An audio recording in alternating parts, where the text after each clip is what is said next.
spawning on Whirlwind, the orange Protoss, just equalizing the series from Team Druidz.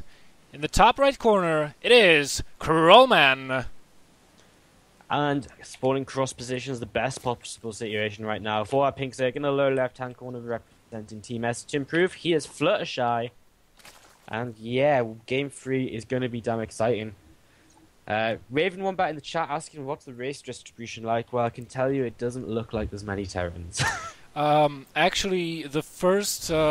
originally, the brackets looked a lot different, even with the sign-ups. We had 8 Protosses, 4 Terrans, and 4 Zergs originally.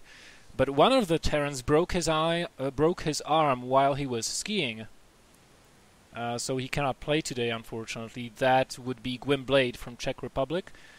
And some other Terrans decided not to play, and some other decided not to even show up for the check-in. So we ended up having only 2 Terrans, I believe, in the main brackets. And then them 2 Terrans, they decided to actually lose their games. Oh, damn.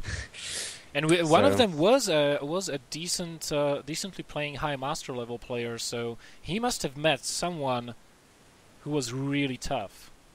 Was there really? I think the one I think he was Diamond Man. Diamond, Platinum. okay. Diamond Platinum, so, you know, in this tournament, which is actually stacked with kind of really high-ranked master players, it's no shame at all to see the Terrans dropping out when they're a little underrepresented, so hopefully that'll change for Followers Tournament number 6, so if there's any Terrans watching, make sure you do get involved with that sometime. Yeah, that would be absolutely awesome, because you know what? I'm getting fucking tired of Zergs winning this tournament. Seriously, if you did actually read the post about the tournament on Team Liquid, which one of the moderators I'm sure will post the link into the chat, there is a spoiler at the top that says previous winners, all of them Zergs. Followers tournament number 1 through 4 has been won exclusively by Zergs, and I'm getting tired of that. I would like to see a Protoss, I would like to see a Terran, I would like to see non-Zerg finals. I reckon Protoss wins today. Yeah. I feel it. I feel Protoss is going to take it today, so we'll have to wait and see, as we see the first few lings just moving across the map from Fluttershy. Again, he's not taking gas right now, he's going to be looking to take his third base very, very soon as Krallman. He's reverted back to the Forge Expand, he's got his Gateway coming up, he's got Cannon about to finish, so he's going to be completely fine. His lings might try and get in. Krallman actually a little bit late with the Gateway to block that, and them lings are now going to cause a little bit of trouble. It's always annoying to have lings in your base. Oh, this is not good news for Krallman. 1 probe already going down. Look at that micro from Fluttershy pulling back those injured Zerglings, but only getting 1 probe in the process.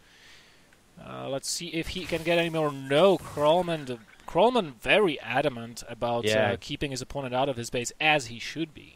Krallman actually dealt with that really well. He could have lost another 2 or maybe even 3 probes there if he hadn't controlled, but he didn't. He pulled them injured probes away, and he only lost 1 in the end, and dealt with that a lot better than... He made a bad situation. He killed it off quickly. He lost some mining time, sure, but this kind of level, it's not going to make the biggest difference. It's not like he was running around them Zerglings for a minute or so. Damn right. I mean, there are a couple of downsides of having Zerglings in your main. Of course, you can lose probes if you're not paying attention, or you can't afford to, or whatever. And most importantly, the Zerg has a lot of scouting to him. So that is the chief reason why you don't want Zerglings in your base this early. Let us see what Krallman is up to. He's just getting his Warp Gate tech. We'll just have to wait if he decides to throw down any tech buildings. Stargate. Yeah, Stargate opening. Pretty cool, actually. I mean, on a big map like this, there's no real surprise because you're going to get a lot of map control, obviously, nice and early on. And the third base, in fact, the third base in the position that... as Krallman asked for, the third base in the position that Fluttershy is taking it is actually really vulnerable. The Queens aren't going to get over there very, very quickly. It's not like Cloud Kingdom. It's not like Entombed Valley where the Queens get over to the third base in seconds. The creeps over there, connects very nicely. It's going to take a while for Fluttershy to get Queens over there, so that third base can be very vulnerable. And Krallman, if you made a Void Ray, could abuse that, but yeah, we don't usually see Void Race. We're probably going to see Phoenix, but it just means that Phoenix will probably be able to pick off a lot of drones over there, maybe even Queens trying to get over there to defend or just to inject. You know, opening up with a Stargate on a big map such as this, I think that's a really smart move because, you know, Fluttershy will try to have as much map control as he can using overlords, using creep spread, using patrolling lanes, etc., etc., etc. And Stargate opening, you know, if you can get your Zerg opponent to pull back all of his overlords, or if better yet, if you can kill all of them out on the map, then you're in a good position because the Zerg is essentially playing blind. He has to invest a lot more resources, a lot more APM to scouting as we go and unpause the game. So I think it's really smart. So map control on this map is really damn important. Yeah, it really, really is, and that's exactly why we both seem to love this Phoenix player out of Krallman, the first Phoenix starting up. And Fluttershy, he's taking his gas at a very regular time. He's actually going up to third gas now, and he's just going to be starting the standard things. He's going to be starting his link speed, of course, his lair very soon as well. In fact, he could have started them already. He's stacking up quite a lot of gas. So when he decides to, there's the lair. He's adding on a fourth gas as well. This is actually probably going to be Mutalisks out of Fluttershy. Probably, yes. Going double Evo as well. He's going to be able to support that, of course, off a free base and the economy is building up. So we're probably going to see that, the Mutalisk play from Fluttershy. But Krallman is opening with Phoenix, and he's got the Stargate up, and he's actually going to be able to shut that down very easily. And do you know how effective Phoenix are against Mutalisks? It's crazy. Like, even with 5 Phoenix, they can just deny them first few Mutalisks for so long. Yeah, the problem is, depending on how much gas Fluttershy will invest into those Mutalisks, you know, thanks to the larva mechanic of the Zerg, you only have one Stargate, so eventually, if the Zerg does decide to overpower you in the air, it is going to happen unless you add second Stargate. But if you do that, then you are very vulnerable to a tech switch by the Zerg, because you won't have enough of a ground army. Krallman is building 2 additional gateways now, and finally taking his 4th gas. Those Phoenixes are still waiting back home. I think he's just waiting to get like 4 of them and snipe all the queens out on the map. And yeah, it is going to be a Spire. Spire coming down for Fluttershy, of course, a fabulous map to do it on because it's large. It's the exact same reason Krallman is going for Phoenix. So he's going to throw down a Spire. Krallman's actually throwing down the Robo facility, probably planning on going into some Immortals to defend from any roach aggression. And a Hydralisk den from Fluttershy as well. That's interesting. That is very interesting. This guy doesn't like to play standard at all, so no real surprise, I guess. And Krallman going to move over to the third base with these Phoenix now. He'll be able to pick off, 3, 4, maybe even 5 of the drones, so he'll be able to do some damage in nice and early. And even pick off an Overlord. Interestingly enough, he is only getting 3 Phoenixes and then a Void Ray and a Robo facility directly behind this. Those Phoenixes will need 1 more lift to kill that Queen. Oh, there's a 4th Phoenix, okay.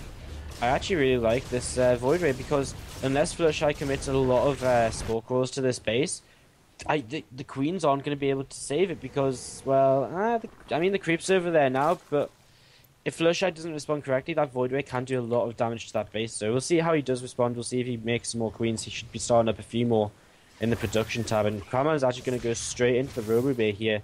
Maybe even metagaming Fluttershy, but realizing that usually Fluttershy does like to play them Hydralisks. But, I mean, we've got the first 8 Mutalisks on the way as well in the production tab. Yes, we do. And once they come out, I don't think if I absolutely and wholly agree with producing them mutas once you have seen the Phoenixes. But it's going to be 15 Mutalisks versus those Phoenixes. He has to wait for the second half of them to be produced. And Krallman is just using this Void Ray here to deny a possible 4th base. That is, of course, a smart play. But now he's seen the mutas, I do believe. Yes, yeah, he's seen the mutas now, and he's going to start fighting with the Phoenix. And he doesn't have that much anti-air at home. He needs to keep these Phoenix alive, and immediately he actually starts producing another Phoenix, realizing that, hey, that's actually going to be quite important in terms of just holding off for a little while. If I can get a few Phoenix up, get a few Stalkers warped in, I should be okay. And again, just microing back. You're still not losing a Phoenix and doing very nice damage to these Mutalisks. And most importantly, keeping Fluttershy on his own side of the map with the Mutalisks. Yeah, that is a very important thing indeed, and that allows Krallman to take a third base unimpeded because there are no Mutalisks that could harass that. It also forces Fluttershy to build Corruptors to better combat the Phoenix. Of course, Corruptors do have that range unlike the Mutalisks, and now Fluttershy finally has enough Mutas to combat those 4 lonely Phoenixes. 6 actually. Krallman is continuing to produce them because he's not entirely sure how much and to what degree will Fluttershy commit to this unit composition. Yeah, and I mean, why not? I mean, if we look at his base, he's on what, 1, 2, 3 gateways, with 4 more now on the way. That's not enough. That's not enough production to put off to take out these mutas. So I really like that he's just adding these Phoenix on, realizing that they can help him quite a lot. But look at this, the mutas and Corruptors actually coming in here, and Krallman's a little bit out of position with this army. I don't know what he was thinking. Probably a little bit of a misplay. Yeah, he sent those Phoenixes. Probably he wanted to find some more Overlords to hunt. He sent them behind his natural, but at the same time, all his ground army has been vulnerable, left without anti-air protection, and that Colossus just went down. And look at this Fluttershy switching gears into unit production. He wants to get aggressive. He says, I have enough drones for now. I want to punish you as hard as I can. And the Colossus is going to be out of position. It's going to get caught by Lings and Mutas immediately, and that puts Krallman in a bit of a sticky situation. His force fields are good right now. Does he have enough to fend off Mutas? Yes, he does right now. But it's really tense for him. He doesn't have any splash damage to deal with them Lings. And they're going to try and come up into the main. And they're going to get in. And yes, yeah, they're going to be annoying. Oh, that is. He will be forced to pull probes because he used a lot of his Whirlwinds right now to defend the third base. He cannot warp any units inside his main base. And fighting with the probes here, that is not a good idea. He's going to lose the entirety of them. Yeah, just lost about 20 workers there, which is absolutely huge, of course, as the Void Ray finally getting found by some of these Corruptors. And Krallman's still trying to get Colossus. He's still actually in an alright position here. Fluttershy's only just got his 4th base finishing up in the next 20 seconds or so.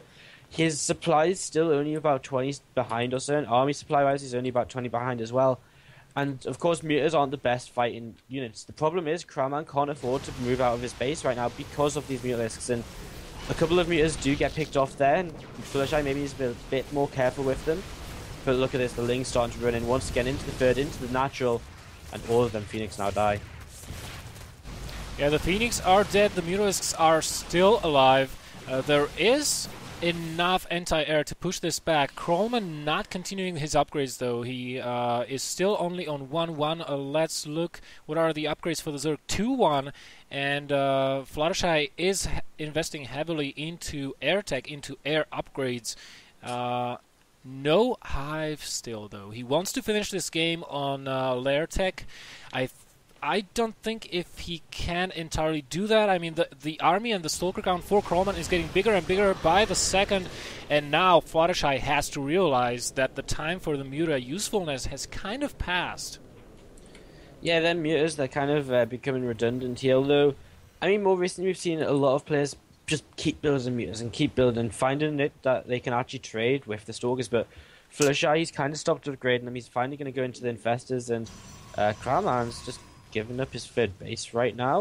Where is he going? I really don't understand the position there. I do not know. I mean, targeting the pylons would be a smarter decision here for Fluttershy. Maybe he wants to open up a door for Zerglings.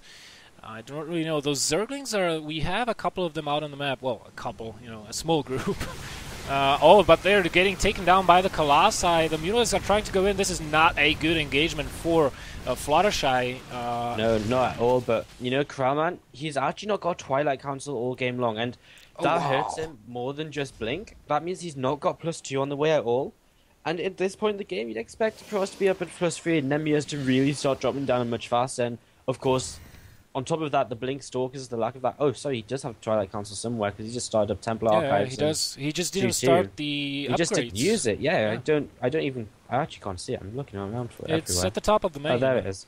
Yeah, I just don't understand then why he's not using that to get Blink out, because that's such a huge part of defending Mutalisks, and it looks like he wants to just go and base trade right now, moving out across the map, and Fluttershy gonna come in here and start trading against these cannons, but that is an Artosis pylon, and 3 of the cannons get shut down immediately, and Krallman pulls back to defend this, realizing, nope, maybe that won't work. Oh, he is getting the Warperism as well to prevent any possible counterattacks. At this point, into the main. he probably knows that there are no pylons out on the map, and Krallman GG's out of the game, cannot cope with the pressure. It was just too much for him. And Fluttershy advances to the round of 8 in today's tournament, beating Druidz.Krallman 2-1 in a very, very entertaining series of games.